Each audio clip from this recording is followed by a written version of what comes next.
ابھی تو تانیہ درے نایاب کے بارے میں سب کو شک دلوانے کی کوششیں ہی کر رہی ہوتی ہے کہ اس کے ہاتھ ہی پکا ثبوت بھی لگ جاتا ہے جب درے نایاب کی جنید کے نمبر پہ کال آ جاتی ہے۔ درے نایاب جنید سے کہتی ہے کہ جنید بھائی، حیدر کو 102 پہ بخار ہے، میں پٹیاں بھی کر رہی ہوں لیکن بخار اتر ہی نہیں رہا، آپ جلدی سے آ جائیے۔ اب تانیہ کے ہاتھ جب نیوز لگ گئی ہے تو وہ تو اس ایشو کو پوری طرح کیش کروائے گی۔ پہلے تو وہ جنید کو ہی بلیک میل کرے گی کہ مجھے پتا چل چکا ہے کہ درے نایاب کو تم نے ہی کہیں چھپا رکھا ہے، اور اسی بلیک میلنگ کے ساتھ اس سے ڈیورس بھی لے لے گی اور اسے کہے گی کہ اگر چاہتے ہو کہ میں اپنا منہ بند رکھوں تو کسی کو بھی یہ مت بتانا کہ تم سے ڈیورس میں مانگ رہی ہوں، بلکہ ایسا ہی شو کروائیں گے کہ میں تم سے ڈیورس لینا نہیں چاہتی لیکن تم زبردستی مجھے طلاق دے رہے ہو۔ جنید کے پاس اور کوئی چارہ نہیں بچتا، وہ نہیں چاہتا کہ بلا وجہ سب گھر والے درے نایاب کے کریکٹر پہ شک کریں اور اس کے ساتھ اس کا کوئی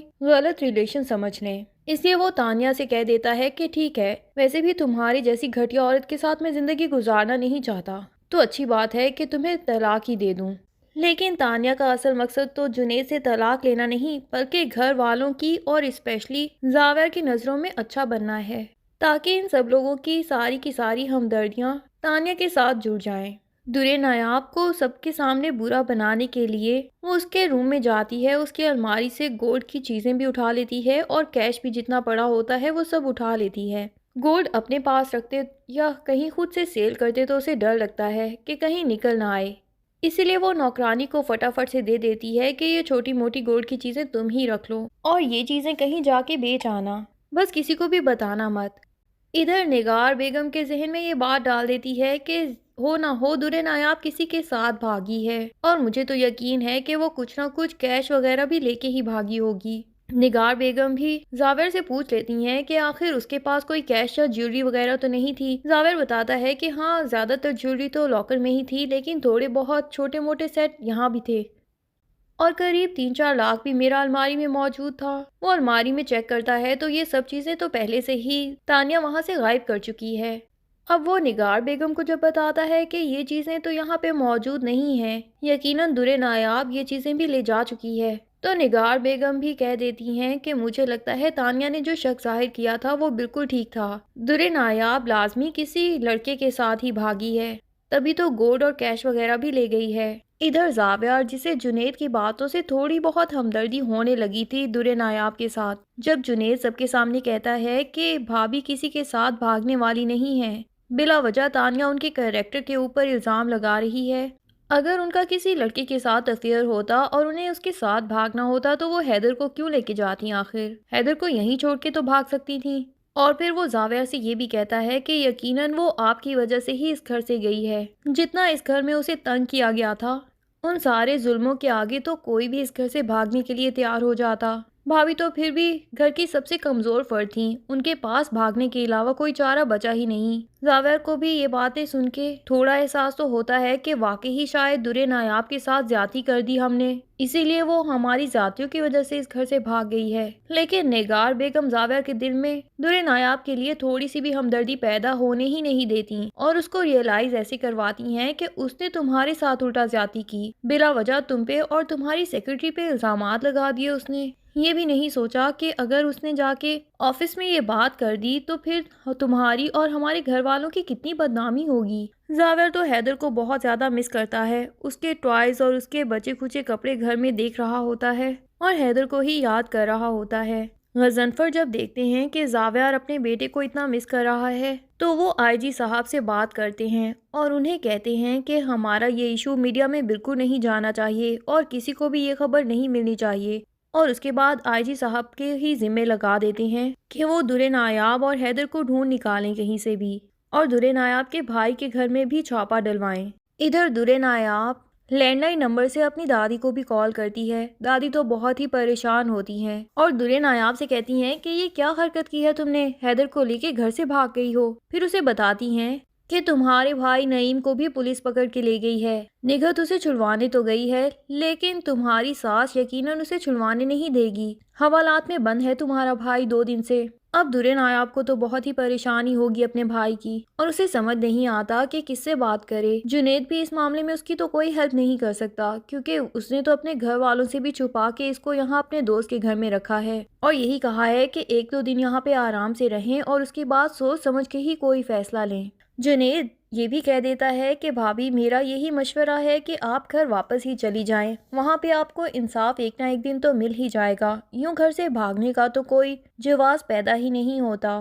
لیکن درے نایاب کو یہی لگتا ہے کہ اس گھر میں درے نایاب کو کبھی بھی انصاف نہیں مل سکتا اور وہ لوگ مزید سے مزید ظلم ہی ڈھاتے جائیں گے اس پہ۔ اب تو حیدر کو بھی اس سے جدا کر دیا تھا ساس نے۔ ہوگا کچھ یوں کہ آئی جی صاحب جو کہ انویسٹیگیشن کروانے کے لیے نکل پڑیں گے۔ جمیلہ جو کہ جیولری ابھی تک تو اپنے گھر لے جا نہیں سکی کیونکہ اسے چھٹی ہی نہیں دی نگار بیگم نے، آئی جی صاحب ہی صاف منع کر دیں گے کہ آپ گھر کے نوکروں کو بالکل چھٹی نہ دیجیے گا، کیونکہ آئی جی صاحب کا یہی کہنا ہوتا ہے کہ گھر کے نوکروں کی سب سے پہلے تلاشی لی جائے گی اور جو بھی کیش اور جیولری وغیرہ ہے اس کے لیے گھر میں پہلے انویسٹیگیشن ہوگی اور اس کے بعد ہی آپ اپنی بہو پہ الزام لگا سکتے ہیں۔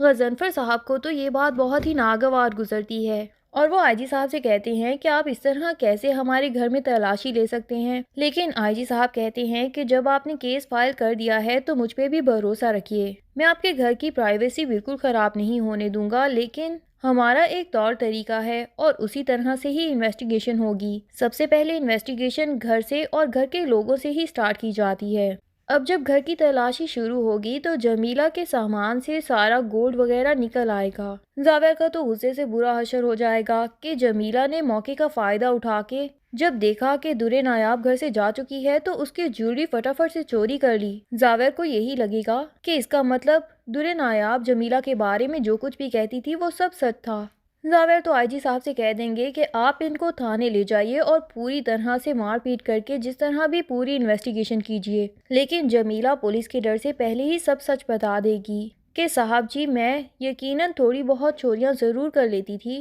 لیکن اتنی بڑی چور بالکل نہیں ہوں، یہ تو تانیہ میڈم نے مجھے خود ہی جیولری دی تھی کہ جا کے بیچ دو اور ڈبے کو بھی کہیں پھینک دینا۔ تانیہ کو تو سمجھ نہیں آئے گا کہ کہاں اپنا منہ چھپائے، وہ کہے گی کہ جھوٹی نوکرانی یقیناً یہ بھی درے نایاب کے ساتھ ہی ملی ہوئی ہے اور بلا وجہ مجھ پہ الزامات لگا رہی ہے، لیکن جمیلہ جب دیکھے گی کہ وہ پھنس رہی ہے تو وہ تانیہ کا بھی لحاظ نہیں کرے گی اور سارا کچھ سچ سچ بتا دے گی کہ کس طرح تانیہ نے پہلے بھی درے نایاب کے اگینسٹ بری حرکتیں کی تھیں اور اس کو ایون زہر دینے کی بھی کوشش کی تھی۔ جمیلہ کو بہت زیادہ پیسے دیے تھے کہ جوس میں اس کو غلط میڈیسنز ملا کے پلا دے۔ یہ سب باتیں جب نگار بیگم اور زاویہ سب کے سامنے آئیں گی تو پھر زاویہ کی آنکھیں لازمی کھل ہی جائیں گی۔ جنید تو تانیہ سے پوچھ ہی لے گا کہ آخر تم بلا وجہ بھابھی کے اگینسٹ کیوں ہو گئی ہو، تو تانیہ جنید کا پول بھی سب کے سامنے کھول دے گی کہ میں بھی جانتی ہوں کہ تم نے ہی ان کو کہیں چھپا کے رکھا ہے اور یقیناً تمہارا ان کے ساتھ کوئی چکر چل رہا ہے۔ اس کے بعد وہ نمبر بھی زاویہ کو بتا دے گی جس سے درے نایاب کی جنید کے موبائل پہ کال آئی تھی، لیکن تانیہ کی سچائی سب کے سامنے آ جانے کے بعد یقیناً زاویہ کو اس کے لگائے کسی بھی الزامات پہ بالکل یقین نہیں آئے گا اور وہ جنید کی باتوں پہ اب یقین کر لے گا۔ جنید بھی سب سچ بتا دے گا کہ کس طرح اس نے بھابھی کو یہاں سے جاتے دیکھا، وہ بہت پریشانی میں بغیر ساز و سامان کے یہاں سے گئی تھیں، تبھی میں نے ان کی مدد کرنے کی کوشش کی۔ اب کیا درے نایاب کو دوبارہ سے زاویہ گھر میں لے آئے گا اور انصاف بھی دلا پائے گا؟ یہ سب جاننے کے لیے ڈرامے کی نیکسٹ ایپیسوڈز کا انتظار کیجیے۔ تب تک کے لیے اللہ حافظ۔ ویڈیو پسند آئے تو لائک اینڈ کمنٹ ضرور کر دیں اور چینل کو سبسکرائب کرنا نہ بھولیے۔ Thank you.